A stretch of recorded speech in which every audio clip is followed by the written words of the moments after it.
Virgencita de Rocío, de lejos yo vengo a verte. De lejos yo vengo a verte, Virgencita, vengo a verte. Virgencita de Rocío, de lejos yo vengo a verte. De lejos yo vengo a verte, vengo de tierra lejana, donde me llevo mi suerte. De tierra lejana, donde me llevo mi suerte. Orando yo he recordado las veces que entre caballos descalzo yo me he rezado, pensando que eran hermanos los mismos que me han echado. En el siglo III aparecen en la Hispania del Imperio Romano las primeras comunidades cristianas. 100 años después, la influencia social y política de los obispos era tan importante, debido al aumento creciente de sus iglesias, que sus estrechas relaciones con el poder los convertía casi en funcionarios imperiales. Con la penetración de los godos, la Iglesia por primera vez se siente temporalmente amenazada, ya que la religión oficial de ellos era otra secta cristiana, la arriana, pero pronto absorbe a la nueva minoría dominante. En el año 711 penetran los bereberes en la península. El carácter de la dominación musulmana, minoría militar, siempre necesitada de hombres para la conservación y explotación de los recursos del país dominado, favorecía la permanencia de los antiguos habitantes en sus tierras y ocupaciones. La permisibilidad islámica en relación a judíos y cristianos como poseedores de textos revelados, facilitó la islamización de la sociedad hispánica. Así, la Iglesia fue la institución más perjudicada. Esta vez no podía absorber a su poderoso enemigo, por lo que pacientemente espera y se reorganiza en la zona de la Reconquista. A comienzos del siglo IX, llama la atención sobre sí con el hallazgo del sepulcro del apóstol Santiago, meta de peregrinaciones desde ese momento. 3 siglos después, el Camino de Santiago se había convertido en el símbolo de la resistencia cristiana frente al Islam. Desde comienzos del siglo XI y hasta finales del XIII, los numerosos poderes islámicos se entregan a una serie de enfrentamientos políticos y militares, entre sí y contra los poderes cristianos del norte de la península. El triunfo de la cristiandad sobre el Islam marca un decisivo cambio de orientación en la historia de España, que a partir de ese momento aparece vinculada al área geográfico-cultural que conocemos como Europa Occidental. Tras la decadencia de la vida ciudadana con el surgimiento del feudalismo, la Iglesia se dedica a la evangelización del medio rural. A medida que la Reconquista avanza, es la Iglesia, también, el único organismo con sólida estructura para llevar a los territorios repoblados las instituciones, ritos y representaciones familiares, capaces de dar una cierta seguridad a sus habitantes. Para ello, se van erigiendo ermitas en los lugares menos poblados. Y se transforman en iglesias o son destruidas las numerosas y bellísimas mezquitas que construyeron los árabes durante el largo periodo que dominaron en la península.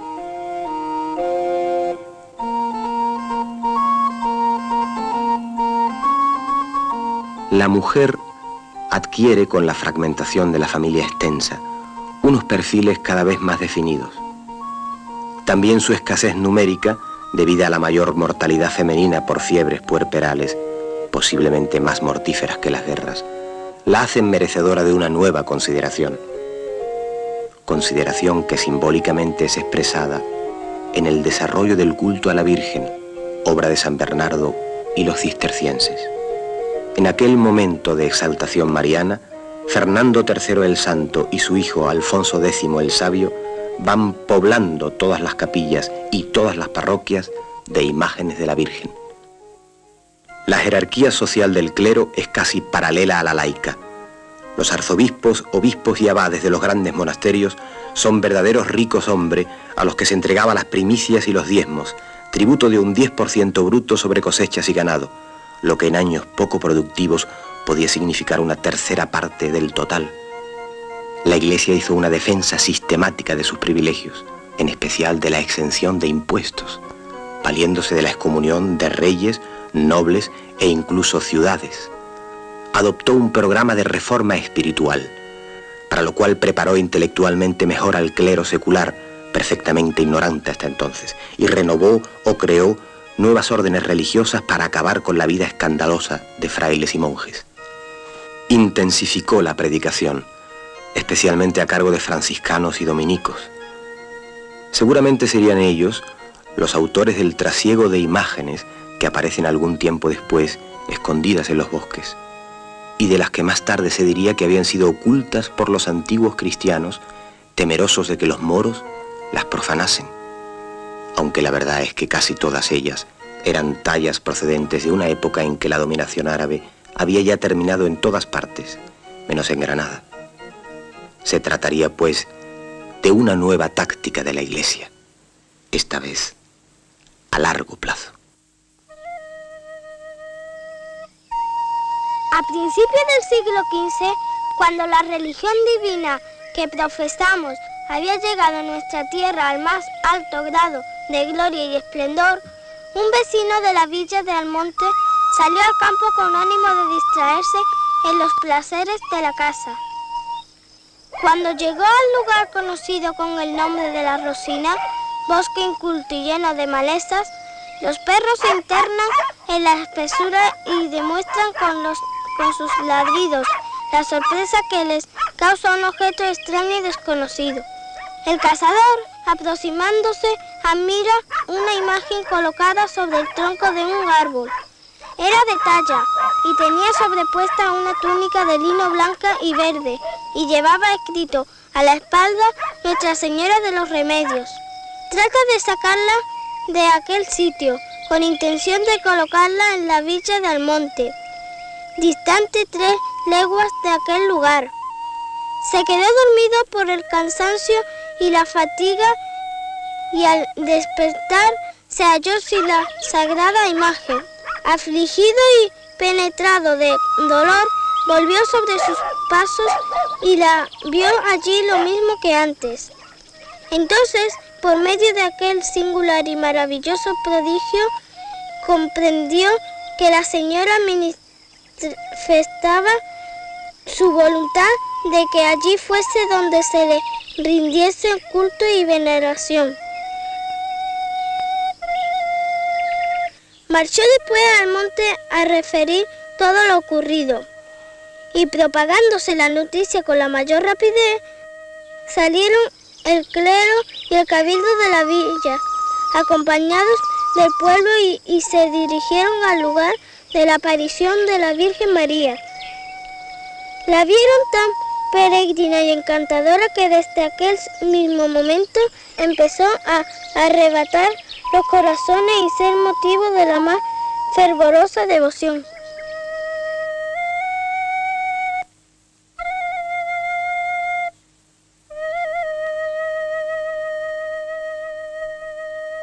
Y al terminar el gótico nos vamos a encontrar todas esas bellísimas tradiciones en las cuales hay una virgen que aparece de una manera especial en el fondo de un pozo, una virgen que aparece en un almendro, en un álamo, en una encina. Esas vírgenes antiguas se transforman. Solían ser imágenes pequeñitas, que naturalmente se destrozan, se mutilan de una manera especial para poder vestirlas. Hay vírgenes sedentes con el niño en la rodilla, que cuando había que vestirla, el niño estorbaba, y entonces a golpe de azuela el niño desaparecía y se le tributaba culto o iba sencillamente a la leñera. Entonces muchas de esas vírgenes medievales se les quiere dar un tamaño para lo cual se les conozcan unos palitroques, estos que llamamos aquí miriñaques o candeleros, para vestirlas encima y darle tamaño natural, el tamaño de una mujer, para que la Virgen pueda tener su túnica, pueda tener su manto. Entonces se les empieza a cargar de joyas. Aparecen con el seno materialmente cargado de joyas, con las manos cargadas de joyas, con rosarios, con dijes, con pendientes de mil formas, es decir, dándole ese sentido absolutamente teatral, ese sentido completamente espectacular, pero que llega muy al fondo de las masas populares.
Hay imágenes que están tremendamente mutiladas, una mutilación tan fuerte que si alguna persona hubiera querido hacerle daño a la Virgen por molestarle en su sentido de maternidad, probablemente no lo hubiera hecho con la tremenda garra, con la tremenda fuerza con que se hizo precisamente para honrarla, precisamente para vestirla, precisamente para que figurara como una mujer que sale a la calle ataviada con sus más ricas preseas, ataviada con traje de corte.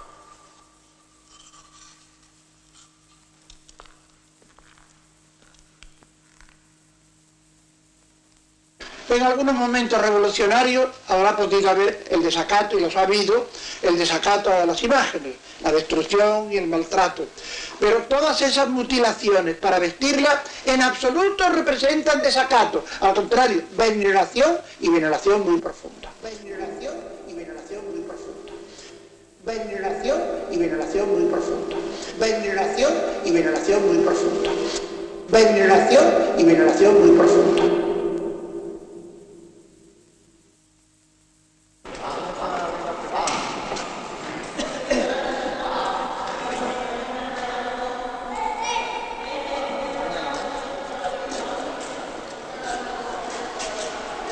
Madre mía de Rocío, danos salud. Oye, yo estoy ahora mismo muy emocionada.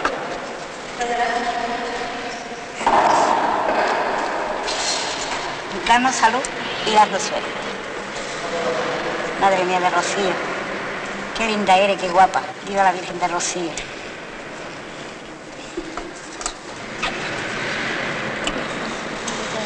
Eres guapísima. Eres encantadora.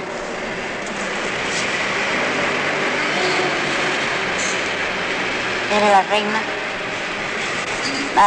la reina almonteña, madre mía.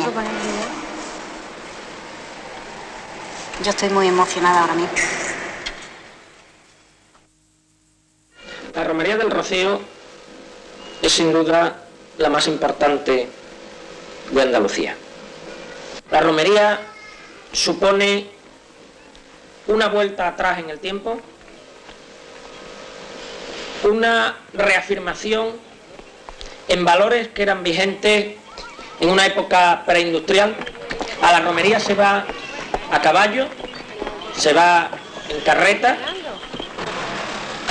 Es necesario para quienes participan a fondo en la romería el poder abandonar sus negocios, el poder abandonar sus ocupaciones durante aproximadamente una semana. Para ir a la romería, para participar en ella plenamente, hay que poseer caballo, hay que ser capaz de gastos que en la mayoría de las ocasiones pueden suponer muchas decenas de miles de pesetas, hay que tener algún servidor para conducir los bueyes o en todo caso el tractor para arreglar los alimentos, la comida en los momentos en que se acampa.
Toda la romería supone, sobre todo el trayecto, la ida y la vuelta, una ocasión de reafirmación en valores agrarios, fundamentalmente ganaderos. En esto quizá se podría profundizar bastante en lo que ha significado históricamente también en Andalucía los ganaderos en relación con los agricultores. Yo entiendo que la romería es fundamentalmente una reafirmación en valores de tipo aristocratizante de los grandes ganaderos.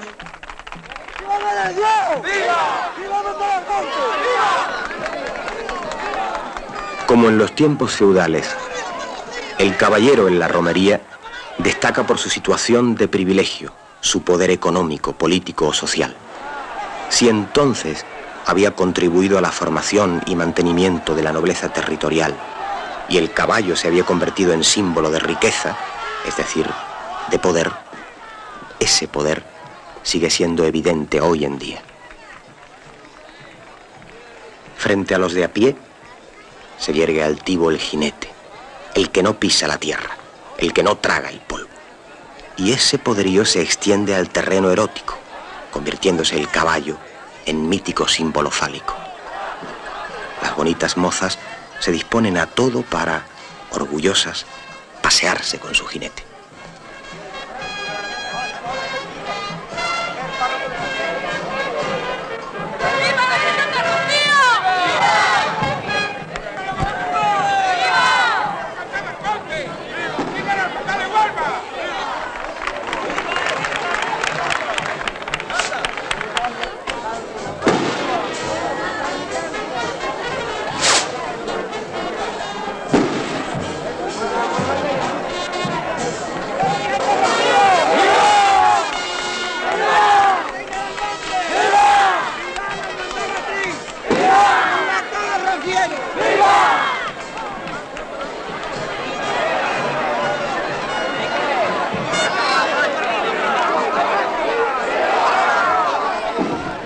cantar una nueva sevillana.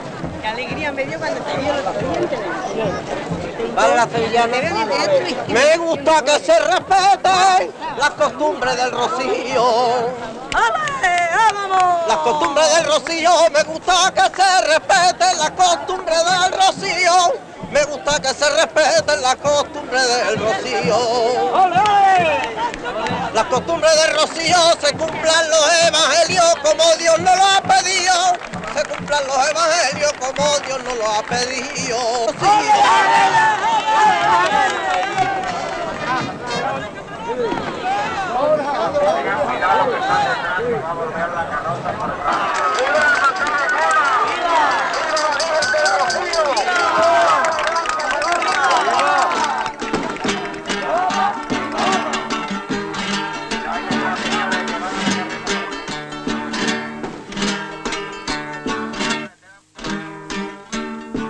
Siento en la mano el calor que en mi piel, tu piel me dejó. Tu piel me dejó. Siento en la mano el calor que en mi piel, tu piel me dejó. Siento en la mano el calor que en mi piel, tu piel me dejó. Tu piel me dejó. Y de los labios que un día besé, conservo el sabor. Y no consigo arrancar de raíz aquel mal amor. De aquel amor que se fue, yo no me quiero acordar, yo no me quiero acordar, porque no apaga la sed, agua que no volverá.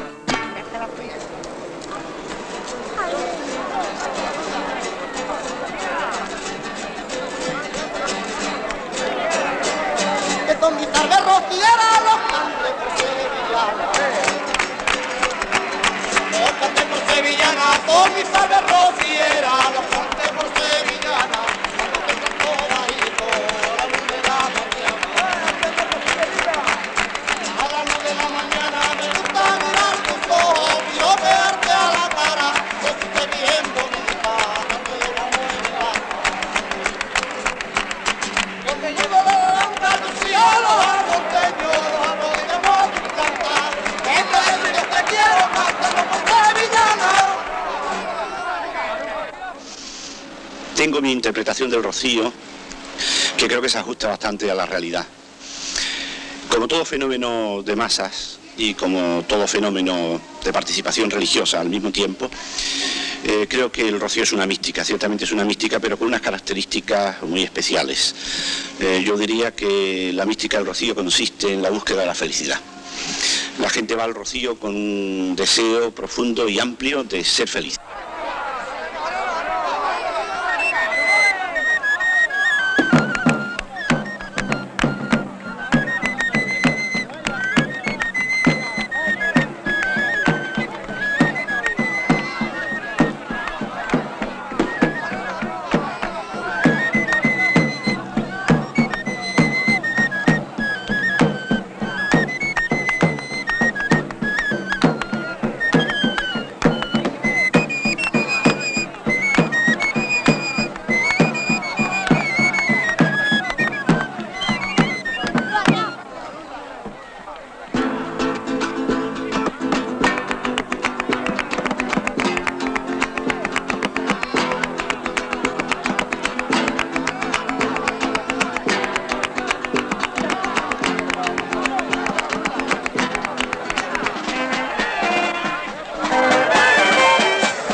nuestro amor mariano y nuestro amor rociero. El Señor es contigo, y bendiga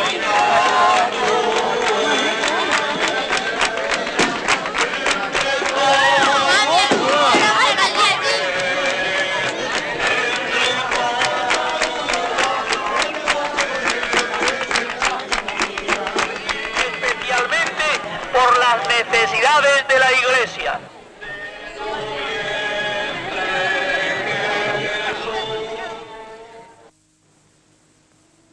En los siglos XIV y XV, el hambre, la miseria y las continuas pestes hacían estragos en una población alimentada solo de pan, cuando lo había. Y sin embargo, una desenfrenada ansia de vivir parece sacudir a los supervivientes de esas pestes, ese hambre y esas guerras.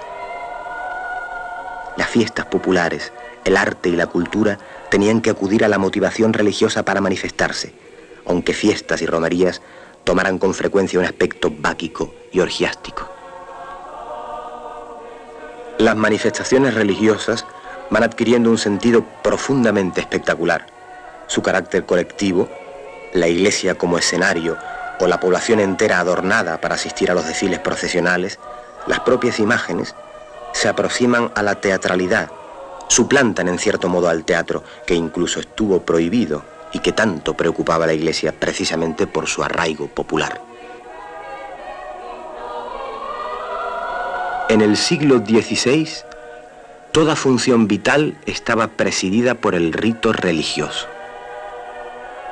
Eran obligatorios el bautismo, la confesión pascual y la misa dominical, cuya asistencia era rigurosamente vigilada por el párroco y sus ayudantes, que incluso llevaban un libro de matrícula en donde se anotaba a los asistentes. Los que no cumplían sus obligaciones eran denunciados al Tribunal del Santo Oficio como sospechosos de herejía.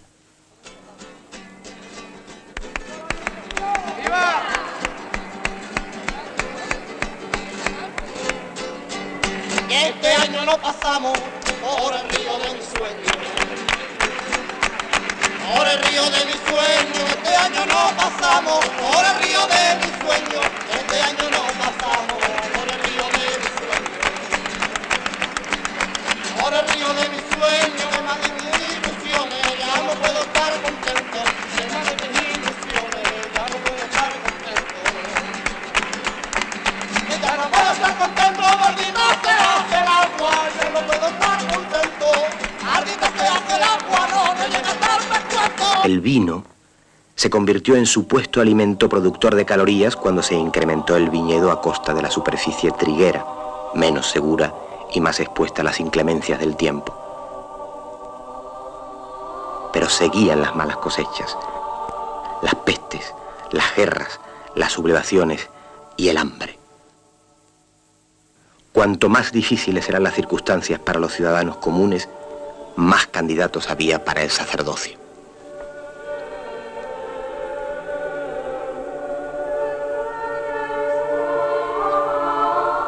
Si a finales del siglo XVII se estima que la sexta parte de las tierras y gran parte de las fincas urbanas eran propiedad del clero, la España del XVIII se industrializa. Los juristas y economistas ilustrados empiezan a analizar el origen de la propiedad eclesiástica, la base material en que se asienta la religión y las relaciones Iglesia-Estado. Con el informe de la Ley Agraria de Jovellanos, la Iglesia recibe un duro golpe doctrinal que dará pie a las tímidas desamortizaciones de finales del siglo XVIII y principios del XIX. Se abre una clara lucha entre la voluntad de renovación y el instinto de resistencia encarnado por el bajo clero y la nobleza rural, que continúan apegados a las viejas costumbres. La ermita del Rocío está en un lugar aparentemente apartado de los caminos, pero que supone un punto central alrededor del cual existen importantes pueblos andaluces en los que viven no solamente hoy, sino desde hace siglos, miles de personas, miles de trabajadores sin tierras, tradicionalmente dependientes de los grandes señores, pueblos como son Villamanrique, Pilas, La Palma, Moguer o Sanlúcar de Barrameda, pueblos, casi todos ellos, con una profunda tradición aristocrática. Hermandades en estos pueblos que he citado existen ya en el siglo XVII. Las hermandades siguen siendo asociaciones de seglares con fines religiosos acogidas a la reglamentación de la Iglesia. Como entonces, tampoco las mujeres pueden hoy ejercer en ellas ningún cargo de responsabilidad. Sus responsables son el presidente o hermano mayor, el vicepresidente, el tesorero y el secretario, que generalmente se van turnando en sus funciones.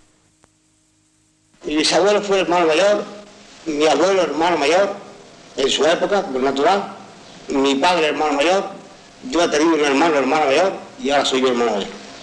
Los gastos de la romería en algunas hermandades tienen que ser sufragados en su mayor parte por el hermano mayor elegido anualmente, que no duda en costearlos, dado el prestigio social que se alcanza con el cargo. El gasto de la hermandad en la romería es pequeño, porque la hermandad matriz suele dar al hermano mayor una cantidad más bien pequeña. No es porque quiera decir que es pequeña en sí, sino que es pequeña, es una cosa simbólica. O sea que no recupera ni la octava parte del gasto que tiene el hermano mayor. El rocío está enraizado totalmente en el pueblo, y el pueblo es su roca y su soporte. Entonces, el pueblo debe saber en qué se gastan los millones de su Virgen, como decía una hoja parroquial de la Iglesia del Monte. Ahí se nos informa que la venta de recuerdos en 1975 ascendió a 18 millones de pesetas, con beneficios que debieron oscilar entre los 11 y 12 millones. La Hermandad Matriz tiene el monopolio de esa venta en el santuario, con vendedores a comisión sin cargas sociales de ninguna clase. En el rocío fallan las estadísticas. En el rocío se equivocan los comerciantes. En el rocío se equivocan todos los que quieren someterlo a las matemáticas puras. A la Hermandad Matriz no parece que las estadísticas le fallen mucho. Solo en velas el consumo es de aproximadamente 1 tonelada mensual en invierno y 2 toneladas mensuales en verano. Al dinero que maneja la Hermandad Matriz con la venta de recuerdos, hay que añadirle los numerosos donativos de entidades públicas y privadas que se efectúan durante todo el año. Todo ello es depositado en una sola entidad bancaria a la que están ligados algunos miembros de la hermandad. Millones que para nada repercuten en la posible solución de los graves problemas que tiene planteados Almonte. Y a nosotros, la Hermandad Matriz, que tenemos el inmenso privilegio de ser los administradores de la Santísima Virgen, realmente nos espanta esa responsabilidad, está tan cerca de la Virgen.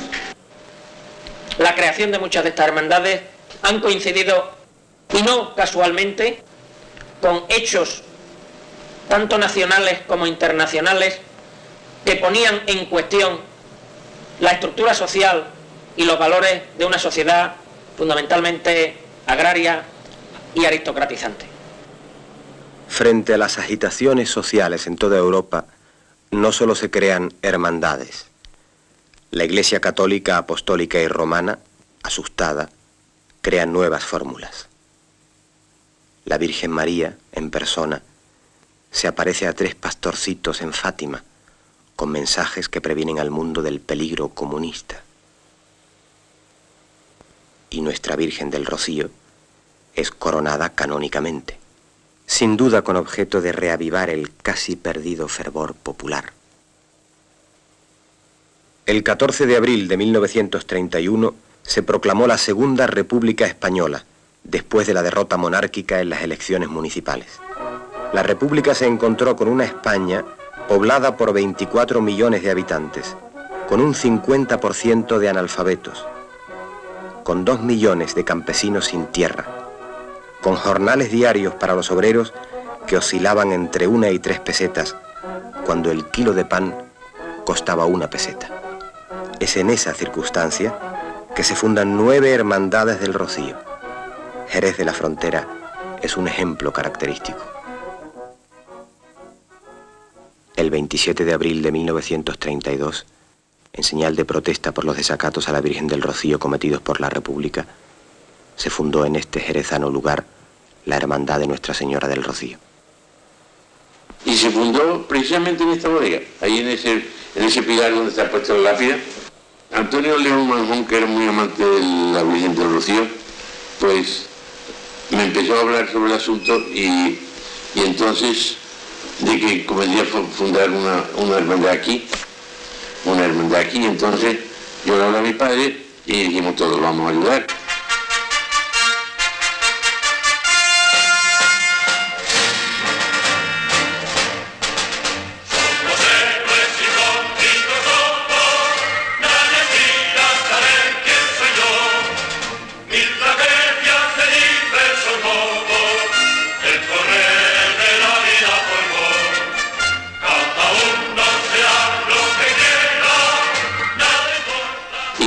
Por el padre Llanes, como he dicho, después don Antonio de Manjón, mi buen padre, en gloria esté, y después don José María Reales, mi padre, ya han muerto los tres. Siempre han ido las personas pudientes, desde que se fundó, y es más, los señores que lo fundaron, todos son personas de un bienestar económico bastante superior y elevado, ¿no? Entonces, se ocupaba en esta hermandad de hacer un rocío a los señores que iban. Claro, es lógico, porque como el pueblo no podía ir, pues entonces iban ellos. Entonces, hacían un rocío a su forma. No es que realmente haya habido distinción de clase, sino todos conocemos los años anteriores, desde de los años 30 hasta la fecha, pues realmente ha habido una distinción de clase, pero no distinción de clase, sino que el pueblo no se ha podido permitir el lujo de ir al rocío, no porque ir al rocío cueste mucho dinero, sino porque ni teníamos coche, entonces nada más que tenía el coche el que podía. Para ir en este caso sin coche, podía ir a caballo. ¿Quién tenía un caballo? ¿Quién podía? Entonces la clase media o la clase humilde, como se puede llamar también, pues no podía ir al rocío. Realmente yo considero que distinción de clases no ha habido nunca. No ha existido aquí en Jerez. Lo que ocurre es que a la persona pudiente no se le ha dado apertura. No nos hemos acercado a él. Entonces quizá él le ha dado miedo de acercarse a nosotros. Durante el periodo de la Segunda República no hubo en general impedimentos para las manifestaciones de tipo religioso. Hubo sí un intento de retirar las imágenes de las instituciones oficiales, de acuerdo con el nuevo concepto de Estado laico, lo que fue aprovechado por la derecha más reaccionaria para promover desórdenes en varios lugares. Siendo el alcalde de Almonte Francisco Villarán, recibió la orden de quitar el azulejo de la Virgen de Rocío del Ayuntamiento.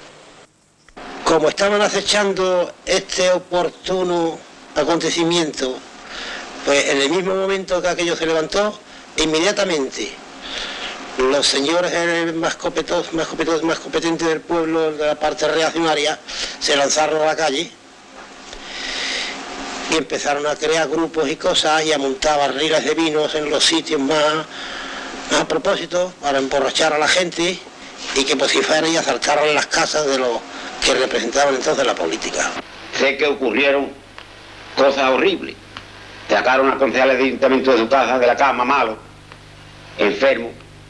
Policías municipales lo denudaron, mandado por la jerarquía del pueblo, que ya de antemano sabían lo que iba a ocurrir con el retrato de la Virgen de Rocío. Estos eran los señores reales, eran los señores Escolar y eran los señores Ventura Valladolid. Más otros más pequeños, unidos a ellos, fomentaron ese escándalo tan tremendo y tan doloroso que se produjo en aquel pueblo. Claro que el pueblo emborrachado, inculto y fanático,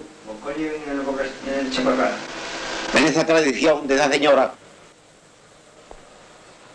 la patrona del monte, cometieron todas esas barbaridades, quizás inocentemente, algunos, pero empujados por estos señores que luego en el movimiento fueron los culpables de tantos crímenes como se cometieron en Almonte y en toda la provincia de Huelva.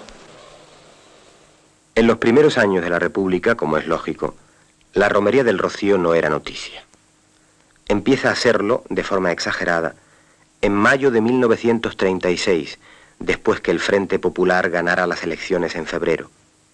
Lo que nos hace pensar en cómo las derechas aprovechaban la más mínima oportunidad para manifestarse y para publicitar hechos y cosas que directa o indirectamente les interesaban.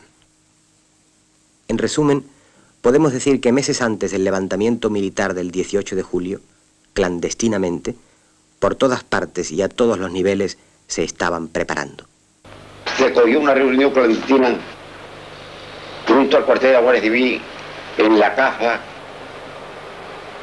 de... ¿cómo se llama? Francisco Lamora, que fue luego capitán de falange, jefe de la banda negra del Monte. Con el levantamiento militar del 18 de julio, los monárquicos, los requetés y los falangistas toman la iniciativa. Detienen y matan sin juicio previo a todos los que de una manera u otra habían exteriorizado sus simpatías a la República o se habían distinguido por sus ideas revolucionarias.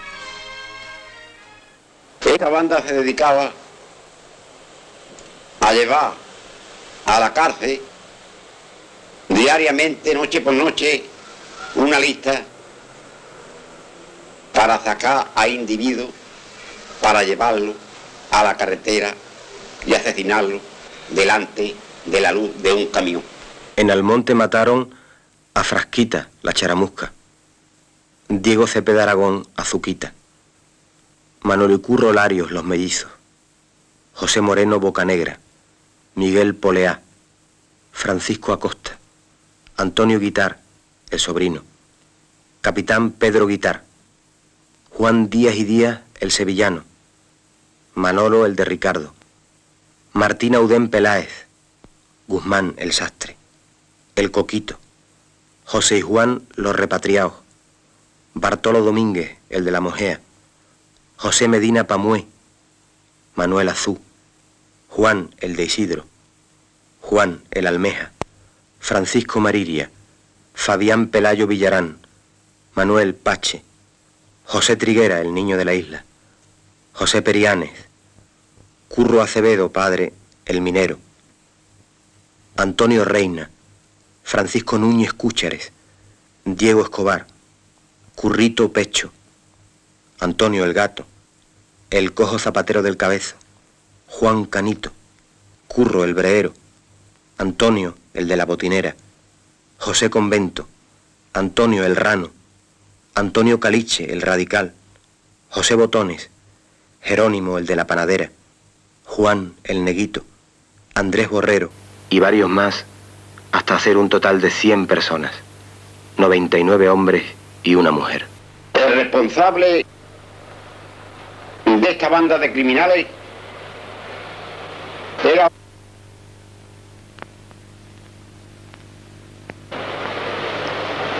que en paz descanse, que yo le daría una vida más larga.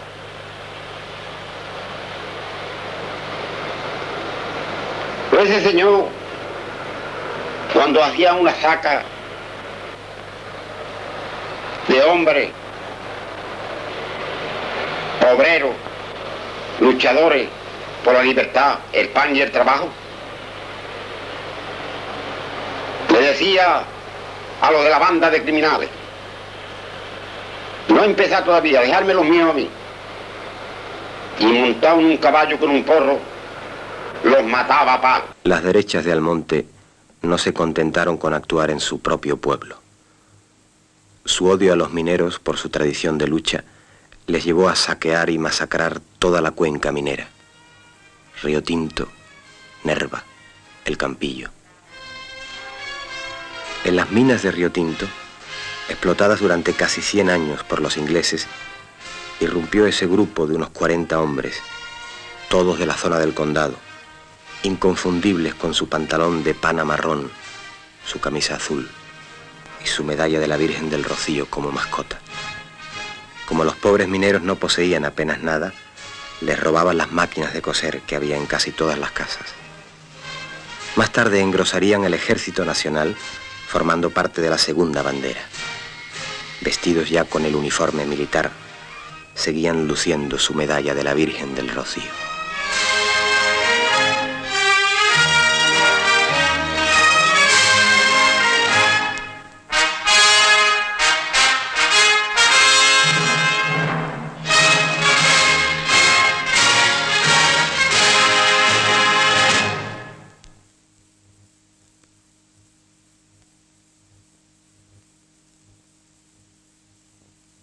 En un punto donde se unen Huelva, Sevilla y Cádiz, en un núcleo aislado de población surgido en torno a una ermita, se celebra todos los años, en primavera, la Romería del Rocío.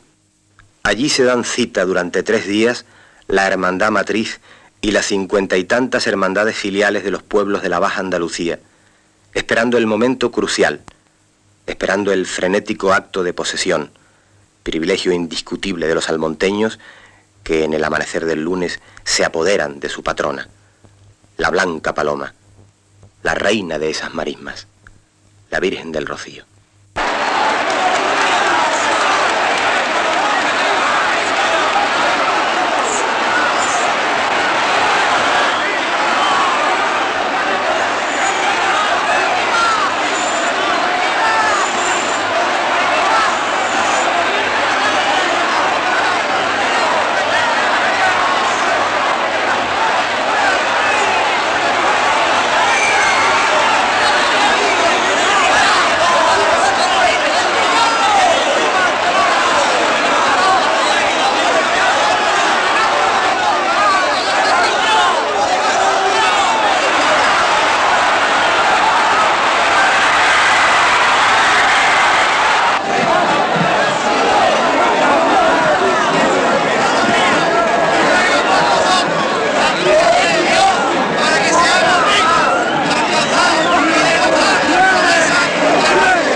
establecido frente a los representantes de los poderes públicos y oficiales, tanto religiosos como civiles. Los almonteños, el pueblo de Almonte, es espontáneo, es libre, no acepta corsés ni imposiciones. Lo que ocurre es que ese es un momento que dura solamente varias horas al cabo del año, y durante los 364 días restantes del año los poderosos vuelven a ser los de siempre, y funciona entonces un mecanismo de autoconformidad por parte de quienes han sido poderosos en ese momento, el momento central del año para Almonte, y el resto del año son trabajadores sin tierras y normalmente sin trabajo.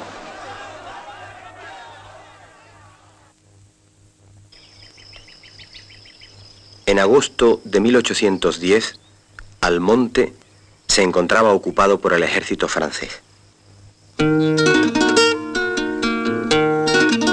Pasábamos hambre y teníamos que entregar lo mejor de nuestras cosechas, a veces al ejército invasor y a veces a nuestro ejército. Todos nos exigían, se llevaban nuestro ganado, aquello era un saqueo constante. Estábamos en la más espantosa miseria y desesperación cuando en agosto los franceses nos obligaron a la formación de una milicia cívica en la que tenían que alistarse todos los hombres, desde los 15 a los 70 años. Aquello fue suficiente para que estallasen los ánimos. 36 de nosotros, desesperados, decidimos liquidar a los soldados franceses que había en la población y nos arrojamos sobre ellos. Luego fuimos a casa de Cepeda, que era donde se hospedaba el comandante. Cuando abrió la puerta, le pegamos un tiro que lo dejó muerto en el acto. Cuando se supo lo ocurrido, las autoridades y los curas, muertos de miedo, pienso que debieron negociar con los franceses nuestra entrega para salvar sus vidas y su riqueza. Nuestra entrega y el pago de un tributo, no sé. Lo que sí sé es que pasados unos días, los franceses nos acorralaron y nos trataron peor que a las bestias. Acabaron con todos nosotros, nos mataron, nos descuartizaron y nuestras muertes después se cubrieron de silencio, de un silencio pesado y cómplice. Las autoridades civiles y eclesiásticas entraron en pánico. Había un decreto de Murat que ordenaba el exterminio del lugar en donde se derramara sangre francesa. Se solucionó el asunto con el pago de un tributo y posiblemente la entrega de los 36 hombres, ya que las crónicas de la época no vuelven a hablar de ellos. Pero les interesó más hablar de milagro, de intervención de la Blanca Paloma para salvar al monte. Y así nació el Rocío Chico, o sea, la promesa de visita anual de la Hermandad Matriz al Santuario de la Virgen del Rocío, en acción de gracias que perpetuase a las futuras generaciones la memoria de tan insigne y señalado beneficio.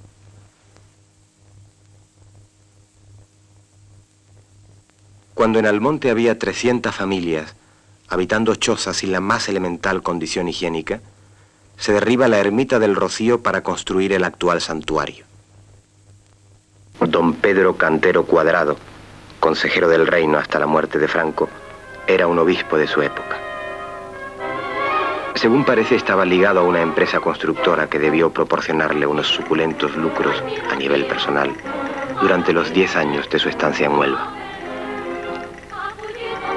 Después de diversas presiones, se había construido con su intervención la carretera Almonte-El Rocío, que daría origen a la urbanización turística de Torre de la Higuera y marcaría una nueva era en la historia de la romería. En Huelva se construye en el Conquero, el mejor lugar de la ciudad, el Palacio Obispal, actualmente deshabitado, el Colegio de Retiro de la Cinta, residencia para ejercicios espirituales, las iglesias del Rocío y San Sebastián, y finalmente el seminario, hoy también vacío. Todo esto cuando disminuía la asistencia a la misa, la recepción de los últimos sacramentos, las vocaciones sacerdotales. cuando empezaba a tambalearse el espíritu de la cruzada, del imperio hacia Dios, de la reserva espiritual de Occidente, y se iba alejando el tiempo del nacional catolicismo, en que ser católico se identificaba con ser español. En estas circunstancias, Franco en el Rocío confirma el apoyo oficial que se presta a la Iglesia. Y si es necesario, también se puede recurrir a un milagro, aunque sea pequeñito y a nivel local. Yo tenía 11 años y me apareció en la parte derecha de la pierna un bulto, una cosa muy pequeña, como muy pequeñita. Entonces mi madre me llevó al médico de cabecera de aquí del monte y me dijo que me llevara a un especialista. Y ya me llevó a don Emilio Serrano en Sevilla y dijo que era sarcoma. Entonces yo le pedía mucho a la Virgen porque mi madre tenía pensión y yo le decía que a veces que me pusiera bien, que yo sabía que era una cosa muy grande. Y entonces vi aparecer a una señora por una puerta. En una puerta que tenía en la habitación, apareció una señora vestida de blanco con un niño en brazos y me dijo, dice, tú no te preocupes, Encarnita, que yo te curaré. Yo te voy a sacar una pelota de goma que tú tienes en la pierna.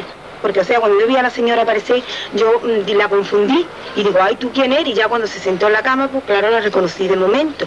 Le dije, digo, ay, tú eres la Virgen del Rocío, ¿verdad? Dice, sí, hija, yo vengo a ponerte bien. Y entonces yo, mi madre se enteró que un niño en Valladolid le habían puesto una sarcomina, una cosa que dice que era bien. Bueno, me la trajeron porque eso era muy caro de traer, pero el pueblo de Almonte todo aprobó, dio muchos donativos y entonces lo trajeron. Pero cuando ya estuvo aquí la dosis yo dije que no me la ponía. Además yo tenía una fe loca, el sacerdote iba todos los días y yo me quedé sola y entonces no. Entonces fue cuando yo la vi, o sea, como persona, que a mí un sacerdote me preguntó, porque dice, claro, los milagros reales tienen que ser no como imagen. Y entonces no, porque yo hasta la confundí, o sea, con una vecina, al pronto al entrar por la puerta la confundí con el niño que traía. En agosto, a continuación del Rocío Chico, de 7 en 7 años, desde que Cantero Cuadrado determinó esa periodicidad en su empeño por regularizar y controlar el ímpetu popular que a veces consigue escabullirse de la tutela eclesiástica, es trasladada a hombros de sus almonteños, desde el santuario al monte, la Virgen del Rocío con su traje de pastora. Pastora protectora, pastora madre, pastora mujer.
15 kilómetros.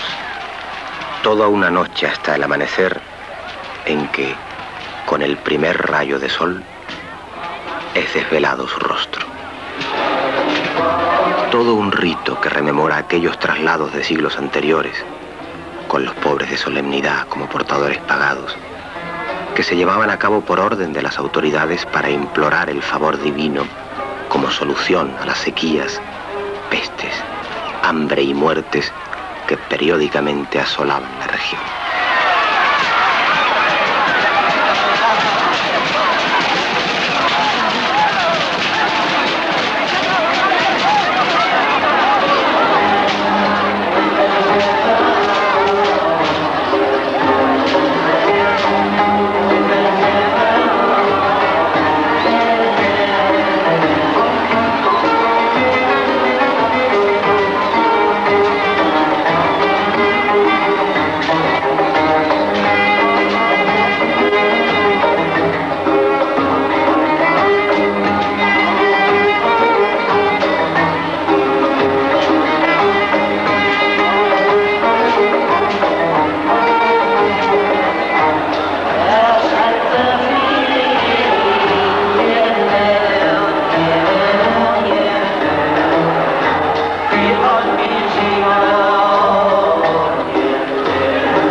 Hoy que tantas cosas se desmoronan, hoy que tantas cosas aún dentro de la Santa Iglesia Católica, de la cual nos profesamos hijos fidelísimos, existen tensiones y existen pareceres, el papel de la madre no se puede menguar. ¿Qué damos a cambio si quitamos a la madre? Con el esfuerzo de mis manos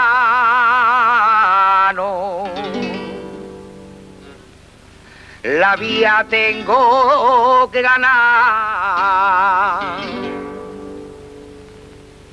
También van a servir mis manos para buscar mi libertad. También van a servir mis manos para buscar mi libertad.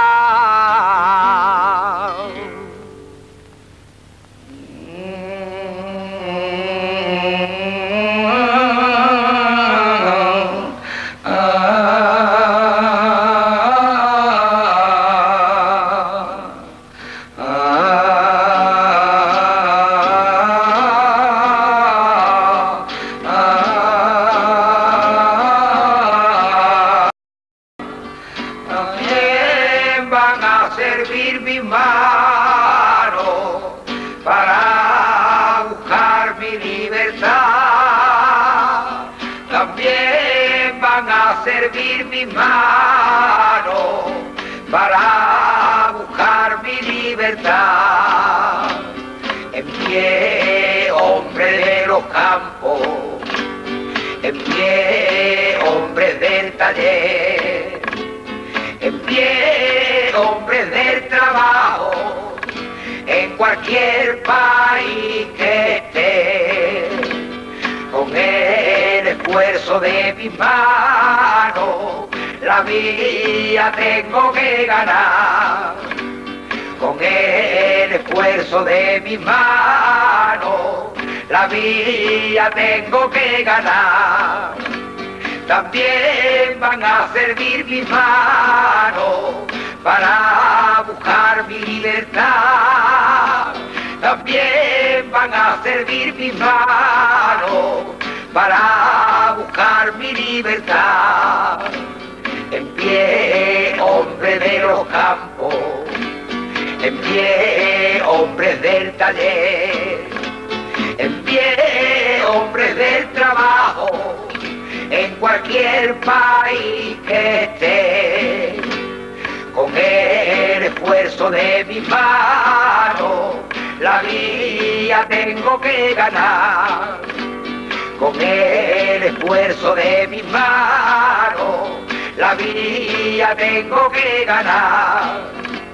También van a servir mis manos para buscar la libertad.